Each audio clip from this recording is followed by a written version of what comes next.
Bienvenue chez l'Horloge, le salon des histoires. Je suis ravi de vous accueillir. Aujourd'hui, plongeons dans l'histoire des 12 frères, un conte intemporel des frères Grimm. Installez-vous confortablement et laissez-vous emporter par cette aventure captivante. Il y avait une fois un roi et une reine qui vivaient ensemble en bonne intelligence. Ils avaient 12 enfants, mais c'étaient 12 garçons. Un jour, le roi dit à la reine: « Si le 13e enfant que tu me promets est une fille, les 12 garçons devront mourir, afin que l'héritage de leur sœur soit considérable et que le royaume tout entier lui appartienne. » Il fit donc construire 12 cercueils qu'on remplit de copeaux. Puis le roi les fit transporter dans un cabinet bien fermé, dont il donna la clé à la reine, en lui recommandant de n'en rien dire à personne. Cependant, la mère était en proie à un violent chagrin.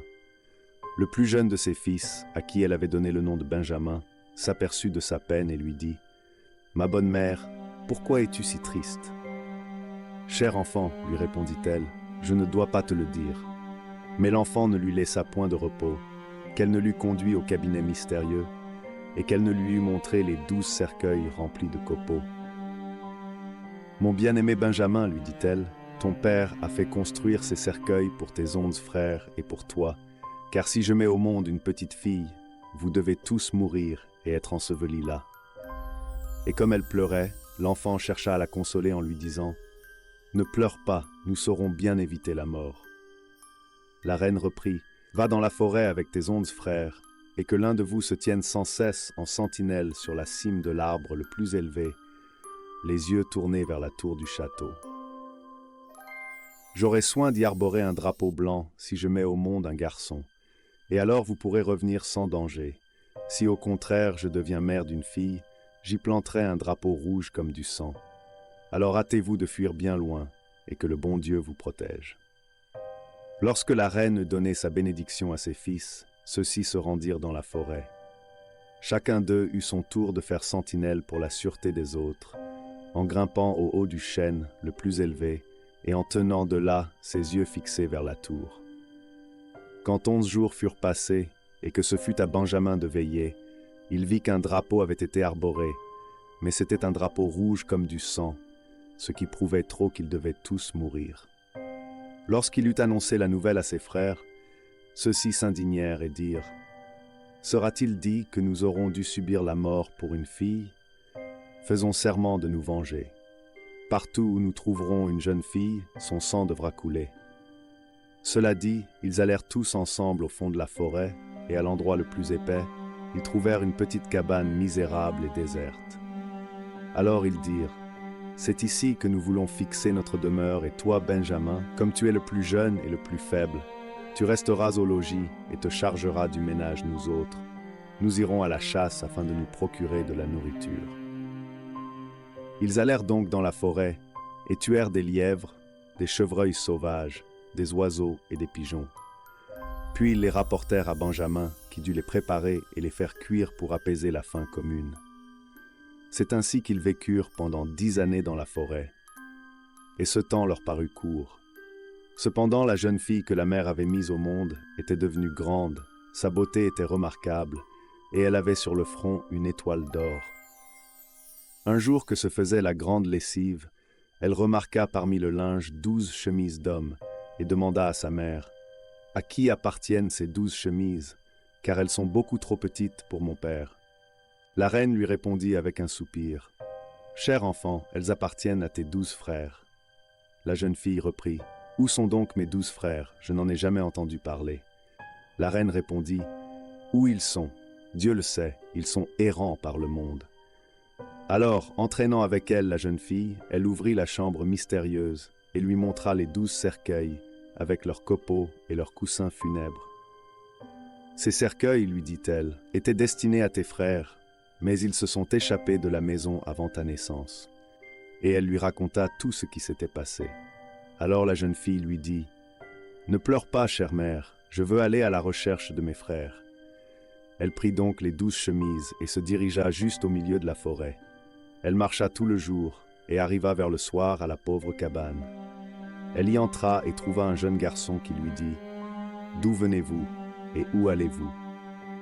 À quoi elle répondit: Je suis la fille d'un roi, je cherche mes 12 frères et je veux aller jusqu'à ce que je les trouve. » Et elle lui montra les 12 chemises qui leur appartenaient. Benjamin vit bien alors que la jeune fille était sa sœur. Il lui dit « Je suis Benjamin, le plus jeune de tes frères. » Et elle se mit à pleurer de joie, et Benjamin aussi, et ils s'embrassèrent avec une grande tendresse.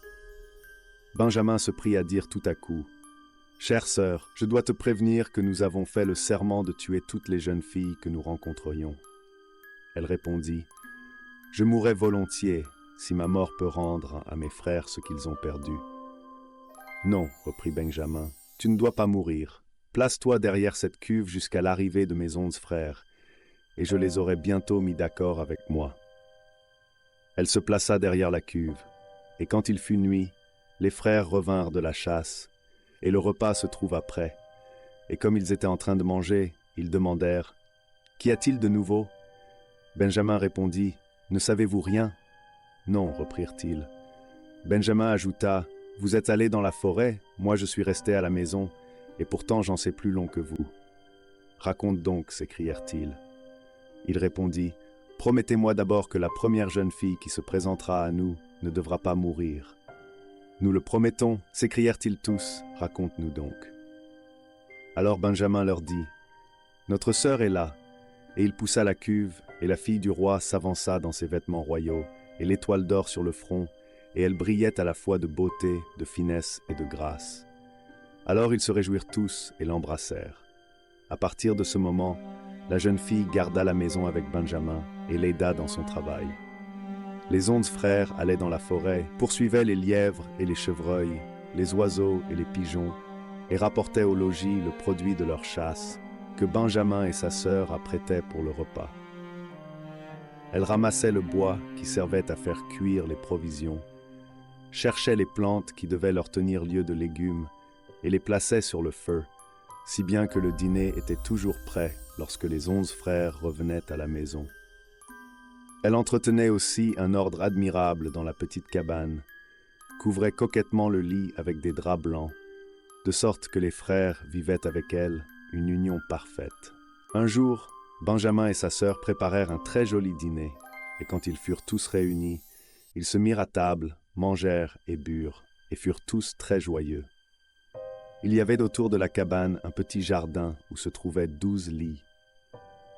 La jeune fille, voulant faire une surprise agréable à ses frères, alla cueillir ces 12 fleurs afin de les leur offrir. Mais à peine avait-elle cueilli les 12 lits que ses 12 frères furent changés en 12 corbeaux qui s'envolèrent au-dessus de la forêt, et la maison et le jardin s'évanouirent au même instant. La pauvre jeune fille se trouvait donc maintenant toute seule dans la forêt sauvage, et comme elle regardait autour d'elle avec effroi, elle aperçut à quelques pas une vieille femme qui lui dit « Qu'as-tu fait là, mon enfant? Pourquoi n'avoir point laissé en paix ces 12 blanches fleurs?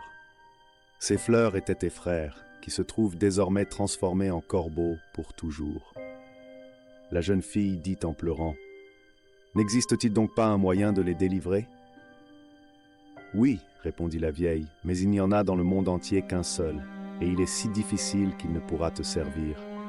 Car tu devrais ne pas dire un seul mot, ni sourire une seule fois pendant 7 années. Et si tu prononces une seule parole, s'il manque une seule heure à l'accomplissement des 7 années, et la parole que tu auras prononcée causera la mort de tes frères. » Alors la jeune fille pensa dans son cœur, « Je veux à toute force délivrer mes frères. » Puis elle se mit en route cherchant un rocher élevé, et quand elle l'eut trouvé, elle y monta et se mit à filer, ayant bien soin de ne point parler et de ne point rire. Il arriva qu'un roi chassait dans la forêt. Ce roi avait un grand lévrier qui, parvenu en courant jusqu'au pied du rocher au haut duquel la jeune fille était assise, se mit à bondir alentour et à aboyer fortement en dressant la tête vers elle. Le roi s'approcha, aperçut la belle princesse avec l'étoile d'or sur le front, et fut si ravi de sa beauté qu'il lui demanda si elle ne voulait point devenir son épouse. Elle ne répondit point, mais fit un petit signe avec la tête. Alors, le roi monta lui-même sur le rocher, en redescendit avec elle, la plaça sur son cheval et retourna ainsi dans son palais. Là furent célébrées les noces avec autant de pompe que de joie, quoique la jeune fiancée demeura muette et sans sourire.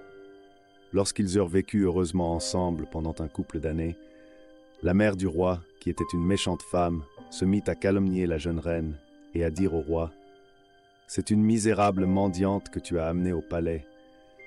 Qui sait quel dessein impie elle trame contre toi?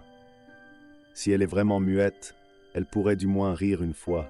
Celui qui ne rit jamais a une mauvaise conscience. » Le roi ne voulut point d'abord ajouter foi à ces insinuations perfides, mais sa mère les renouvela si souvent, en y ajoutant des inventions méchantes, qu'il finit par se laisser persuader, et qu'il condamna sa femme à la peine de mort. On alluma donc dans la cour un immense bûcher, où la malheureuse devait être brûlée vive. Le roi se tenait à sa fenêtre, les yeux tout en larmes, car il n'avait pas cessé de l'aimer. Et comme elle était déjà liée fortement contre un pilier, et que les rouges langues du feu dardaient vers ses vêtements, il se trouva qu'en ce moment même s'accomplissaient les 7 années d'épreuve. Soudain, on entendit dans l'air un battement d'ailes et 12 corbeaux, qui dirigeaient leur vol rapide de ce côté, s'abattirent autour de la jeune femme. À peine eurent-ils touché le bûcher qu'ils se changèrent en ses 12 frères, qui lui devaient ainsi leur délivrance. Ils dissipèrent les brandons fumants, éteignirent les flammes, dénouèrent les liens qui garrottaient leur sœur et la couvrirent de baisers. Maintenant qu'elle ne craignait plus de parler, elle raconta au roi pourquoi elle avait été si longtemps muette et pourquoi il ne l'avait jamais vue sourire. Le roi se réjouit de la trouver innocente, et ils vécurent désormais tous ensemble, heureux et unis.